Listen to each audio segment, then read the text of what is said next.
Hi, second graders. It's Miss Kilgore here. I am so excited to spend this week with you learning more about nonfiction text and text features.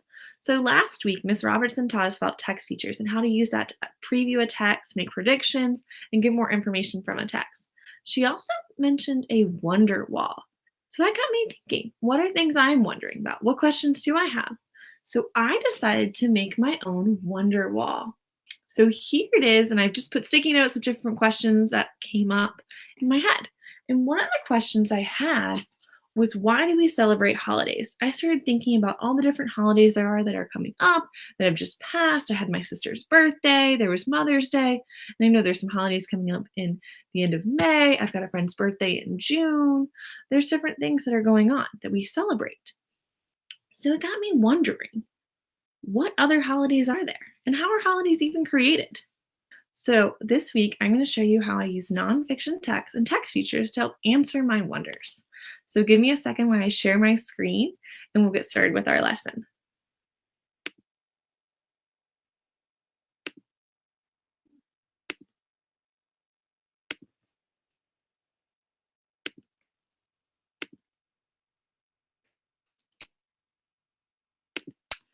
All right. So, our focus this week is going to be using text features and nonfiction text to help us find information. So, again, I had some wonders. I was wondering, why do we celebrate holidays? How are holidays created? And what other holidays are there in May? And then I'm going to use a nonfiction text to help me answer my wonders. So you can remember this. Nonfiction texts help us to answer our wonders. Here are our learning targets for this week. I can find information using a nonfiction text, and I can identify text features and use text features to preview a nonfiction text. So let's review text features. Ms. Robertson introduced us to text features last week, and we looked at them in our text that week. So remember, text features can help us better understand a nonfiction text. They can give us more information about that topic, and they can also provide visuals or examples to help us better understand. So the first one is a title. It's normally found on the cover of the book or at the top of an article. It's going to introduce to you what the topic or the main idea of the text is. So it kind of tells you, if you want to learn about airplanes, this is a good book because the title of the book is Airplanes. Then you have your table of contents. It has the sections and chapters separated and has the page numbers. So if you have a specific question, you can easily flip to that section to get it answered. Then we have our headings. This is normally the title of our chapters. It could be the heading of a section, and it gives you the main idea of that particular piece of text on that page or that paragraph, and it really allows you to focus in on what you're going to be reading about right then and there. Then you also have bold print, and it's normally bold words that are important vocabulary words to our topic. Oftentimes, you can find these words defined in the back of the book in another text feature called a glossary. Another way that authors highlight important words is using italics. Then we have captions. They kind of offer explanations for whatever visual or graphic it is next to. Then you have photographs or pictures that help you give a real life view of what the event is or the objects that you're reading about in the text. Then we have drawings or illustrations, again, helping you to visualize what is going on. Then we have diagrams. Diagrams use different features such as different pictures, arrows, labels to kind of explain the steps in a process or other things like that. And then we have maps, which give locations and places. So how do you find information in a nonfiction text? So you want to think about your purpose. What is it you want to learn from it? So when I think about my purpose, I'm going to think about my main questions I have while reading the nonfiction text. So remember, my questions are, why do we celebrate holidays? How are holidays created? And what other holidays are there in May? And then I want to make sure I pay attention to text features, because remember, text features give me extra information or help me better understand what the author is describing. Then always make sure you reread for clarity. If something doesn't make sense to you, go back and read it again. Then be prepared to expand your research to other sources. This one book we're reading might not be able to answer all of my questions, so I might have to find another book to help me answer those questions. So, on my research, I started finding different books about different holidays. And I found one book in particular that kind of highlighted different holidays in May, as well as other holidays related to it. So, the book we are going to be reading this week is called Mother's Day and Other Family Holidays. So, one of the reasons I really liked this book was because it highlighted Mother's Day first off, which is a holiday that just recently passed, but then it also talked about other family holidays. And I was kind of asking myself, what other holidays are there? And I don't know too much about it. So, we're going to first preview some of the text by looking at the text features. So on this first page, I noticed there's a heading up here. It says Celebrating Family. So I'm already knowing this is going to be all about different families and then celebrating, I think, of ways that we kind of have fun or enjoy ourselves. I notice a bold word here, the word unique. And I know the word unique means kind of special or different. I notice there's some photographs, and in the photographs, it looks like it's pictures of families. And I can see the caption here helps me to clarify it because it says, this family includes one parent, 4 children, and a dog. So already I'm starting to think about that these families look different, but they're both families. And that's kind of important to keep in mind. Now, this book has this box right here called Did You Know? And down here is going to be just different little facts about the different holiday. And they're going to be asking, did you know that? So this fact is many countries around the world celebrate holidays to honor mothers, fathers, and other family members. So now that I've previewed the text, I kind of understand that this page is going to be a lot about family and talking about different things along that line. So now we're going to go ahead and read the text together.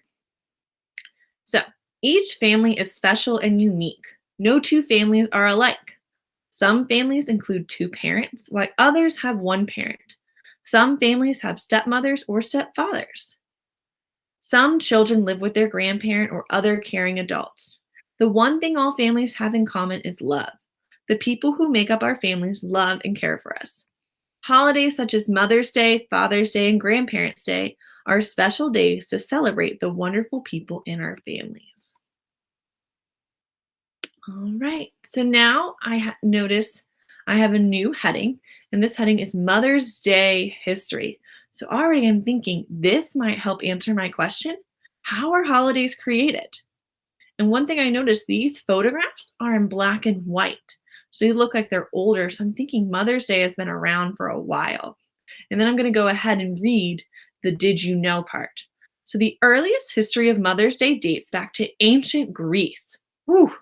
The people of Greece held a spring festival to honor the goddess Rhea, the mother of all Greek gods. Wow, I didn't know that. So now we can go ahead and read the text. And I notice there's some bold words as I read them, so I might pay extra special attention to those words. Mother's Day is a holiday to give thanks to mothers for all the wonderful things they do. The idea for a Mother's Day holiday in the US came from 2 women. In 1872, Julia Ward Howe left. So this is Julia Ward Howe there. There's no caption, but you can kind of, it hinted in the text that this is what that picture is of. Created Mother's Peace Day. This day celebrated peace and motherhood.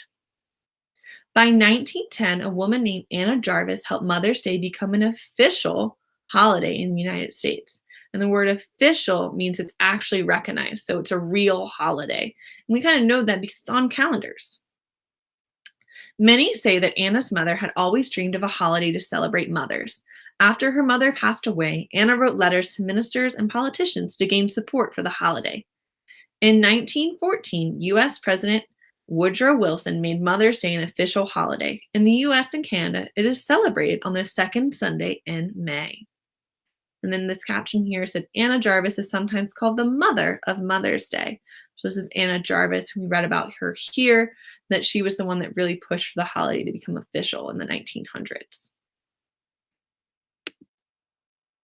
So now this page, celebrating Mother's Day.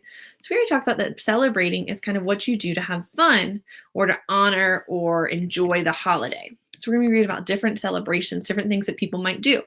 And I can see the picture here. We've got a girl with a flower, and I'm assuming that's her mom. And then when I read the caption, it says carnations can be different colors such as red, white, or pink. And so using the information in the caption in the picture, I'm going to say carnations is the type of flower. And then in this picture, we say, make your mother a special meal to show you care. So we have a little girl, her mother, looks like a special breakfast has been made. So, did you know?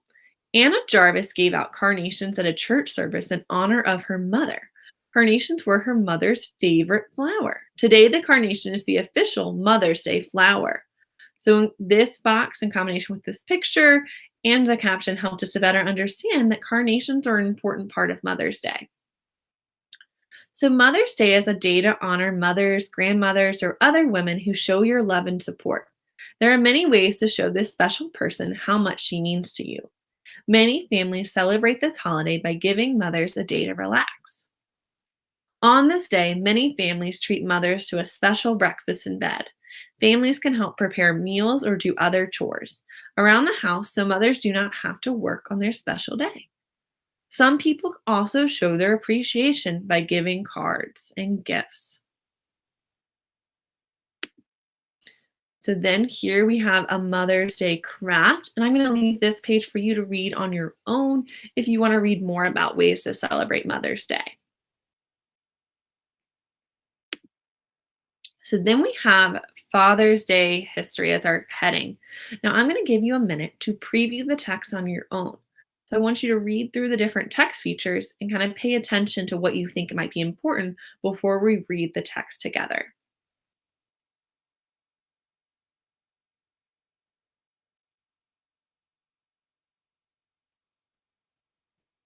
Awesome job previewing the text features, paying attention to the photograph, the captions, as well as the Did You Know box. So now we're going to read Father's Day history. In 1910, Sonora Smart Dodd from Spokane, Washington, first suggested creating a holiday to celebrate fathers. Sonora's mother died when Sonora was a baby. Sonora's father raised her and her brothers and sisters by himself. Sonora thought her father and other fathers deserved a special day, just as mothers did. Sonora shared her idea with the people in her town, but it took more than 60 years for the idea to become a national holiday.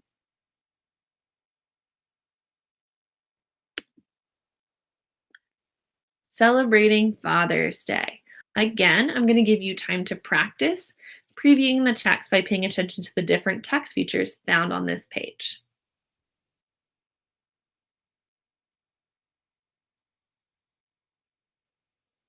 Awesome job looking at those text features, paying attention to the photographs, the captions, and the Did You Know box.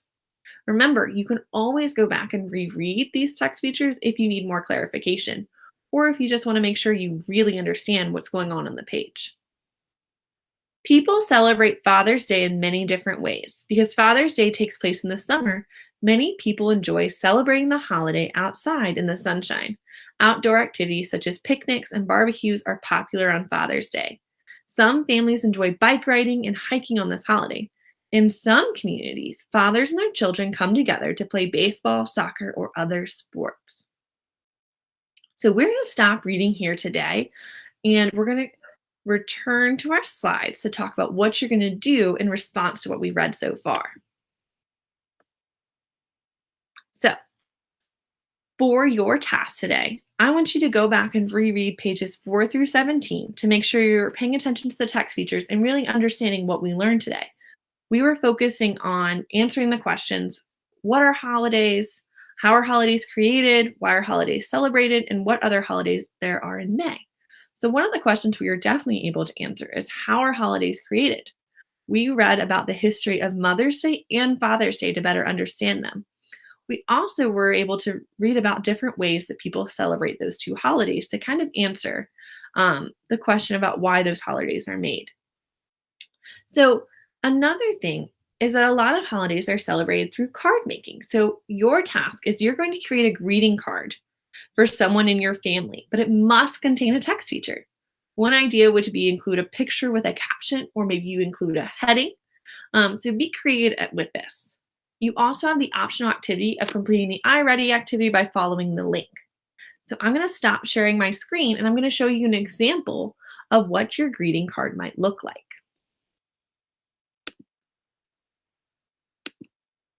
All right, so I created this greeting card for my sister because her birthday's coming up. I know it's going to be a little backwards, but it says happy birthday. And then on this side, I created a text feature. So I drew a picture. So there's my picture of a cake. And then I include a caption so that she understands exactly what picture I drew her. So it says, we will celebrate your birthday with a delicious cake. So the caption adds a better explanation to what's going on in the picture. So there is my example of a greeting card with a text feature. So I hope you all enjoy creating these text feature greeting cards and tune in tomorrow for our next lesson. All right, see you second graders.